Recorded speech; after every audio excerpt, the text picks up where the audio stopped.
പ്രധാനമന്ത്രി നരേന്ദ്രമോദിയുടെ നേതൃത്വത്തിലുള്ള എൻ.ഡി.എ ഗവൺമെന്റ് 2 ബില്ലുകൾ ലോകസഭയിൽ കൊണ്ടുവരാൻ സാധ്യതയുണ്ട്. അതിലൊന്ന് വൺ നേഷൻ വൺ ഇലക്ഷൻ പദ്ധതിയാണ്. 2 നേരത്തെ കൊണ്ടുവരികയും പരാജയപ്പെടുകയും ചെയ്തു പോയ ലോകസഭയിലെയും നിയമസഭയിലെയും സീറ്റുകളുടെ എണ്ണം വർദ്ധിപ്പിച്ചുകൊണ്ട് മണ്ഡല പുനർനിർണയത്തിനായിട്ട് നടത്തിയ ബില്ല്.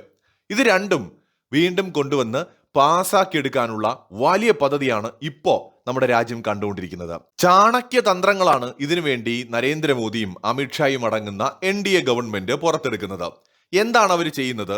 എങ്ങനെയാണ് ഈ ബില്ല് അവർക്ക് പാസാക്കിയെടുക്കാൻ പറ്റുക?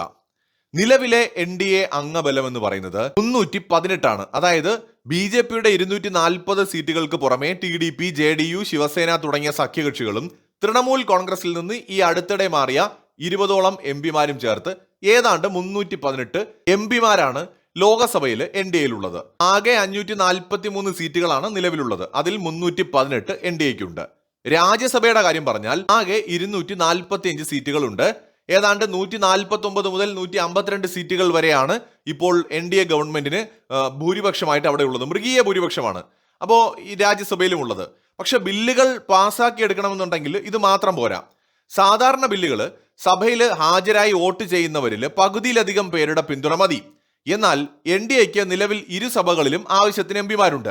പക്ഷെ ഇതൊരു സാധാരണ ബില്ലല്ല, ഭരണഘടനാ ഭേദഗതി ബില്ലാണ്. ഇതിന് 50% സപ്പോർട്ട് മതിയാവില്ല. പകരം 2 സഭകളിലും, ലോകസഭയിലും രാജ്യസഭയിലും 2/3 ഭൂരിപക്ഷം ആവശ്യമാണ്.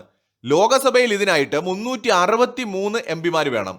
എൻ.ഡി.എക്ക് 45 സീറ്റുകളുടെ കുറവുണ്ട്. രാജ്യസഭയിൽ 163 എംപിമാർ വേണം. 11 മുതൽ 14 സീറ്റുകളുടെ കുറവാണ് എൻ.ഡി.എക്കുള്ളത്. ഈ ഭൂരിപക്ഷം കണ്ടെത്താൻ മോദി സർക്കാർ കണ്ടെത്തിയ മാർഗം എന്താണ്? പ്രതിപക്ഷ കക്ഷികളിലെ ഭിന്നതയും അതുപോലെ തന്നെ തമ്മിലടിയും മുതലെടുത്തുകൊണ്ട് അവരെ കൂടെ നിർത്തുക എന്നത് തന്നെയാണ് ഒന്നാമത്തെ തന്ത്രം. പ്രതിപക്ഷ സഖ്യത്തിലെ INDA മുന്നണിയിലെ പ്രാദേശിക പാർട്ടികളിലെ അതൃപ്തരായ എംപിമാരെ കൂടെ നിർത്താനായിട്ടുള്ള ശ്രമങ്ങൾ BJP നടത്തുന്നുണ്ട്.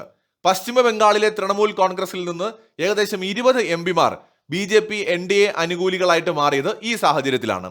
ശരത് പവാറിന്റെ പാർട്ടിയുമായിട്ട് വളരെ വേഗത്തിലാണ് BJP ഇപ്പോൾ ചർച്ചകൾ നടത്തുന്നത്. ഇന്ന് രാവിലെ കൂടി അതിന്റെ വാർത്തകൾ വന്നിട്ടുണ്ട്. NCP SP ഒരു വിഭാഗം MLA-മാരും MP-മാരും NDA-യിൽ വരാൻ താല്പര്യം കാണിക്കുന്നുണ്ട്. മുഴുവനായി വരാനും സാധ്യതയുണ്ട്. ഇതിനോടൊപ്പം NDA-യിലോ പ്രതിപക്ഷ സഖ്യത്തിലോ നേരിട്ട് ഇടപെടാതെ മാറി നിൽക്കുന്ന YSR കോൺഗ്രസ്, അതുപോലെ ബിജു ജനതാദൾ തുടങ്ങിയ പാർട്ടികളെ കൂടെ നിർത്താൻ ബില്ല് വരുന്ന സമയത്ത് അവരുടെ സപ്പോർട്ട് ഉറപ്പിച്ച് കൂടെ നിർത്താനുള്ള തന്ത്രങ്ങളും ചർച്ചകളും നടക്കുന്നുണ്ട്.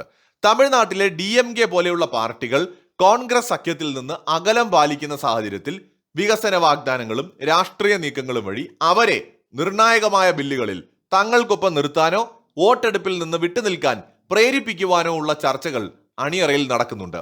പ്രതിപക്ഷ എംപിമാർ വോട്ടെടുപ്പിൽ നിന്ന് വിട്ടുനിന്നാൽ സഭയിലെ ആകെ വോട്ടുകളുടെ എണ്ണം കുറയുകയും NDA-ക്ക് 3/2 ഭൂരിപക്ഷം തികയ്ക്കാൻ കഴിയുകയും ചെയ്യും. അതായത് ഈ പറയുന്ന DMK എന്ന് പറയുന്ന പാർട്ടി വോട്ടെടുപ്പിൽ നിന്ന് വിട്ടുനിന്നാൽ പോലും കാര്യങ്ങൾ കുറെ കൂടി എളുപ്പമാണ്. BJP-ക്ക് അനുകൂലമായിട്ട് NDA-ക്ക് അനുകൂലമായിട്ട് അവർ വോട്ട് ചെയ്യണമെന്ന് പോലുമില്ല.